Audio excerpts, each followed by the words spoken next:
Imagine facing a challenging climate, unpredictable weather, and a growing population that desperately needs to be fed. Sounds like a headline from today, right?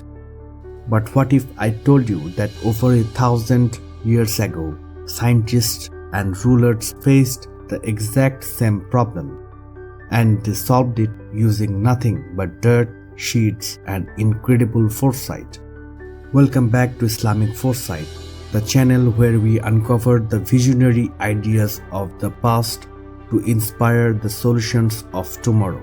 Today, we are traveling back in time to medieval Islamic Spain, a region known as Al-Andalus. We are going to explore how the Sultan's gardens were actually top secret testing labs that sparked an agricultural revolution, saved millions from starvation, and forever changed the food on your dinner plate. If you love history, science, and discovering the hidden roots of our modern world, make sure to hit that subscribe button. Let's dig in. To appreciate the genius of Al-Andalus, we first need to look what farming was like in the Mediterranean before the Muslims arrived. For centuries, agriculture relied on the old Roman system. Farmers mainly grew wheat, vines, and olives. They planted in the winter and harvested in the spring. But here was the fatal flaw. During the scorching, dry summer months, the land sat completely empty. Nothing grew. If there was a bad winter, the entire harvest failed. Famine and starvation were constant, terrifying threats. Food security basically didn't exist. You were always one bad season away from disaster. But in the 8th century, Muslims established Al-Andalus in the Iberian Peninsula, and they brought with them a totally different mindset. In Islamic tradition, seeking knowledge is the duty, and providing for the community is an act of worship. They looked at the dry, empty summer fields and didn't see a wasteland. They saw an incredible opportunity. When we hear Sultan's garden, we usually picture luxury, relaxation, and poetry, but these royal gardens were actually the world's very first agricultural research station. Rulers funded brilliant botanists and agronomists. Scholars traveled as far as India, Persia, and Yemen, collecting strange, exotic seeds and bringing them back to Spain. They used the royal gardens to test these new plants. They figured out which soils they liked and how much water they needed, and how to protect them from insects. Once a plant was successfully tamed in the Sultan's garden, the seeds and the instructions were distributed to everyday farmers. This sparked what historians now call the Arab Agricultural Revolution. Look at the incredible foods they introduced to Europe for very first time.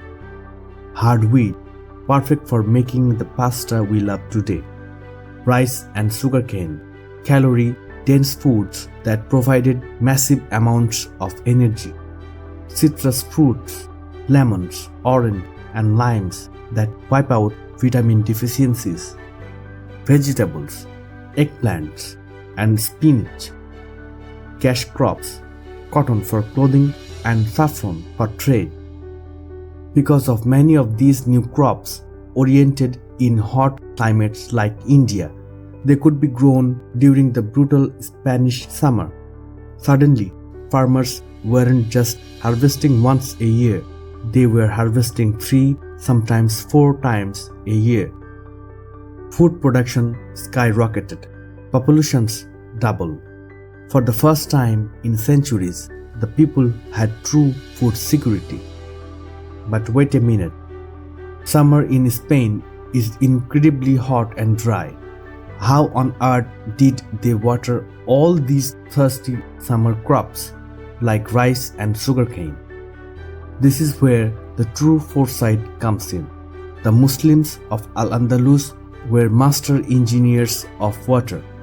They treated water as a precious, almost sacred resource that could not be wasted. They introduced and perfected an incredible irrigation network. Let's look at three of their brightest inventions. The Acequias. These were gravity-fed canals that completely bypassed the need for expensive pumps. They took snowmelt from the mountains and gently guided it down to perfectly fresh fields. The Noria. Huge self-turning water wheels powered by the river's current that lifted water up into aqueducts. Some of these wheels were so massive their groaning sounds could be heard miles away. The Quanat, underground water tunnels that prevented the hot sun from evaporating the water before it reached the crops. They didn't just build the hardware, they wrote the software.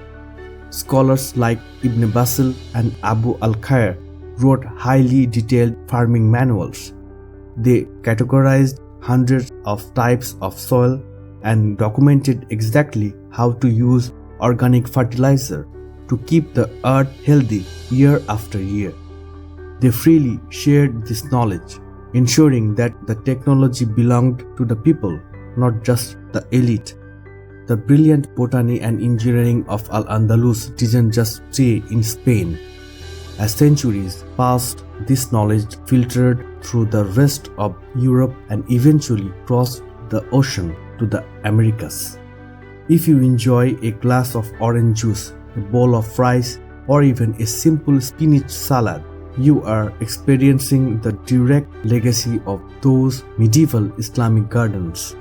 They didn't just react to their environment, they changed it by combining global trade, scientific research, and brilliant engineering. They turned an arid landscape into a breadbasket of the Mediterranean. That is the very definition of Islamic foresight. They saw a problem, they looked at the long-term future, and they created a sustainable system that fed generations. As we face our own modern crisis of climate change and food security, we could learn a lot from the sultans and the scholars of Al-Andalus. Sometimes the key to the future is hidden in the gardens of the past. Thank you so much for watching this episode of Islamic Foresight.